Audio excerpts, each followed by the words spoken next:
आप देख रहे हैं एकलव्य एजुकेशन सेंटर और मैं हूं केवल आपके सामने।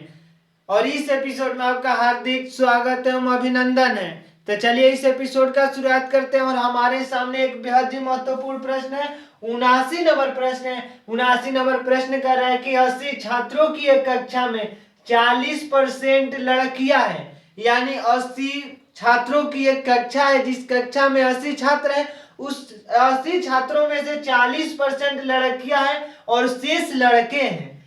यदि लड़कों का औसत भार 55.5 kg, यदि कक्षा में छात्रों का औसत भार है 54 kg, तो लड़कियों का औसत भार क्या होगा। प्रश्न हमें पूछ रहा है इस तरह से। जब ऐसे प्रश्न हमारे सामने होंगे कि 80 छात्रों के कक्षा में 40% लड़कियां हैं, तो सबसे पहले हमें यह महत्वपूर्ण है कि लड़कियों की संख्या कितनी है और लड़कों की संख्या कितनी है, यह हमें मालूम करना होगा। तो सबसे पहले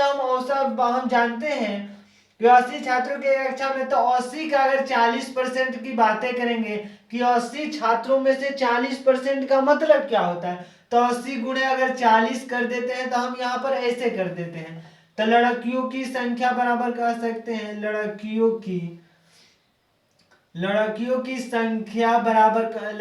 की संख्या बराबर में हो जाएगा। और 40% लड़कियां, 80 छात्रों की कक्षा में 40% लड़कियां हैं, तो लड़कियों की संख्या बराबर लिख सकते हैं कि 80 गुणे 40/100, क्योंकि 80 का मतलब 80 का 40%, यानी 80 छात्रों की कक्षा में 40% अगर लड़कियां हैं तो हम 80 गुणे 40/100 निश्चित तौर पर लिख सकते हैं। और एक जीरो से एक जीरो यह कट गया और यहाँ पर एक जीरो से कट गया, यानी लड़कियों की जो संख्या है 32। तो निश्चित तौर पर लड़कों की संख्या की जब कल्पना करेंगे, यानी लड़कों का जो संख्या होगा, यानी लड़कों का संख्या बराबर हम कह सकते हैं, लड़कों का जो संख्या होगा 48 होगा, क्योंकि 48 और 32 को जोड़ेंगे तभी तो 80 होगा। यहाँ पर लड़के और लड़कियां दोनों मिलाकर 80 है, यानी अगर लड़कियों की संख्या हमें मालूम हो गई कि 32 है, तो निश्चित तौर पर जो लड़कों की संख्या होगी 48 ही होगी। तो इस तरह से हमें लड़कों की संख्या हमें मिल गई, लड़कियों की संख्या मिल गई 32 और लड़कों की संख्या होगी 48। और प्रश्न के आगे की ओर बढ़ेंगे और प्रश्न कह रहा है कि शेष लड़के हैं, तो शेष लड़के यानी 48 लड़के 32 लड़कियां। लड़कों का औसत भार 55.5 kg है, यानी औसत बराबर कह सकते हैं, यानी शेष यानी लड़कों का औसत भार 55 kg है, यानी 48 लड़कों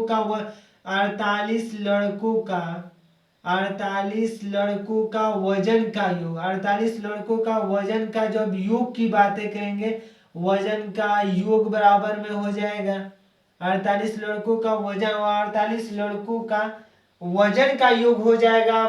55.5 गुणे हो जाएगा 48। 48 इसलिए लिख रहे हैं कि औसत बराबर पदों का योग अपन पदों की संख्या, यानी लड़कों के वजन का योग अपन लड़कों की संख्या। तो औसत लड़कों का 48 लड़कों का जो वजन का योग हमें निकालना है, यानी औसत मालूम है और पदों की संख्या मालूम है, तो औसत गुणे पदों की संख्या जब करेंगे तो हमें 48 लड़कों का वजन का योग मिल जाएगा। जब हम यहाँ पर 55.5 में जब 48 से गुणा कर देते हैं, यानी 555 में जब 48 से गुणा कर देते हैं, तो हो जाता है 8 बचेगा 40, 4 बच गया, फिर 8 बचेगा 40 4 44, फिर 8 बचेगा 40 4 44। इस तरह से 4 बचेगा 20 हो जाता है 2, फिर 4 बचेगा 20 2 22 और यहाँ पर भी 22 हो जाएगा। तो इस तरह से हो जाएगा 2, यहाँ पर हो जाएगा 4 6 और फिर यहाँ पर हो जाएगा 2, यानी यहाँ पर जब दशमलव लगा देंगे तो हो जाएगा 48 लड़कों का जो योग हो जाएगा 200 मतलब 2000 मतलब हो जाएगा 2664। तो 2664 हो गया, तो 2664 हो गया, दशमलव को हम हटा दे रहे हैं, यानी 48 लड़कों का वजन का योग हो गया 2664। इसके बाद का हम बातें करेंगे, यदि कक्षा में छात्रों का औसत भार 54 kg है, यानी कुल छात्रों का जो औसत भार है 54 kg, यानी 80 छात्रों के वजन का जो भी योग करेंगे, 80 छात्रों का वजन का योग, 80 छात्रों की वजन का योग की जो वजन का योग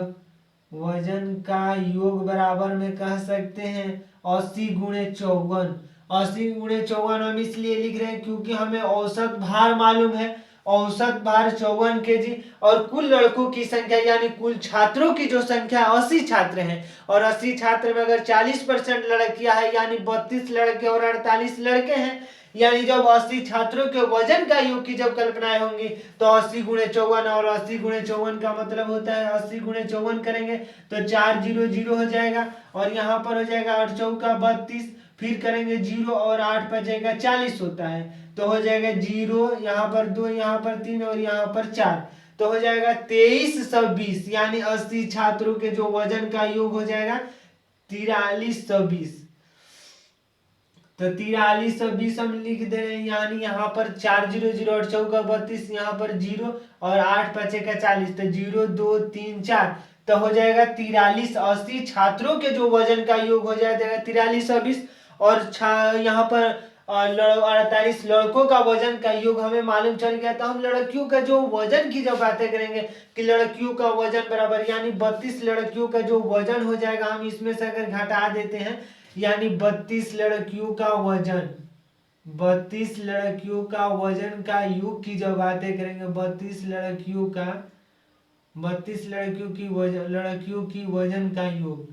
32 लड़कियों की वजन का जब योग की बातें करेंगे वजन का योग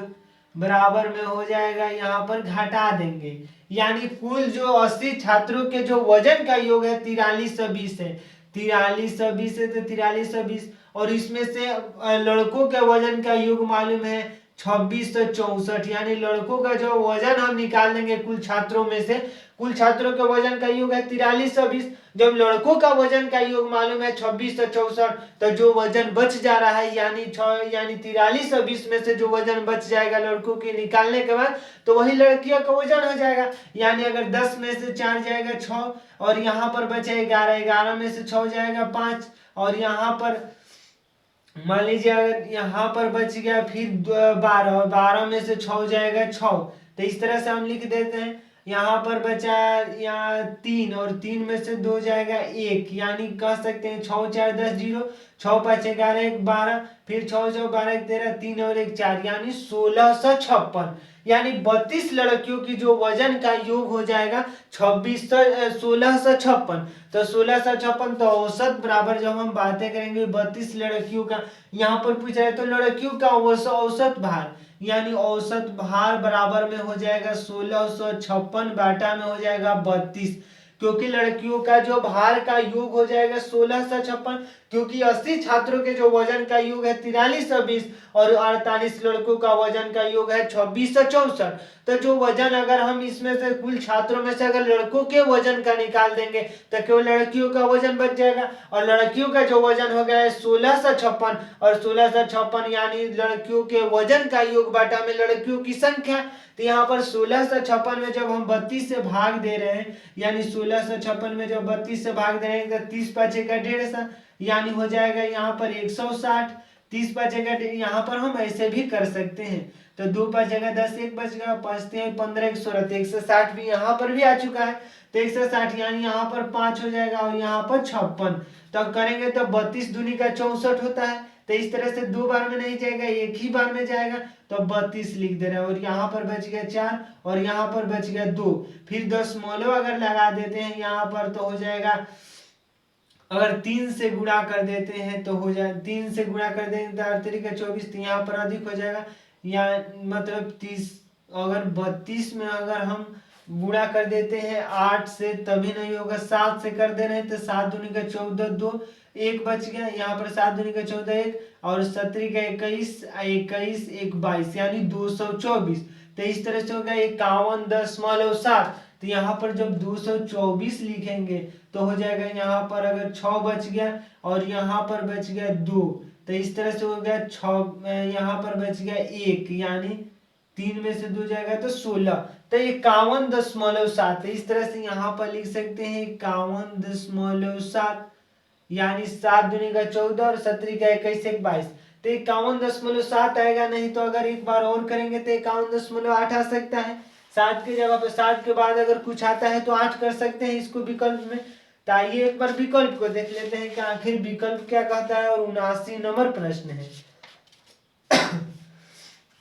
तो 79 नंबर प्रश्न के विकल्प नंबर डी में दिया है 51.75, यानी 51.7 भी लिख देंगे तो कोई बात नहीं है। 79 नंबर प्रश्न है और विकल्प नंबर डी में 51.75, शायद आप देख पा रहे होंगे। तो इस तरह से हम 79 नंबर प्रश्नों को हल कर चुके हैं और उसका उत्तर भी आ चुका है 51.7, यानी 51.75 एक बार और 10 यहाँ पर 160 हो जाएगा, तो 5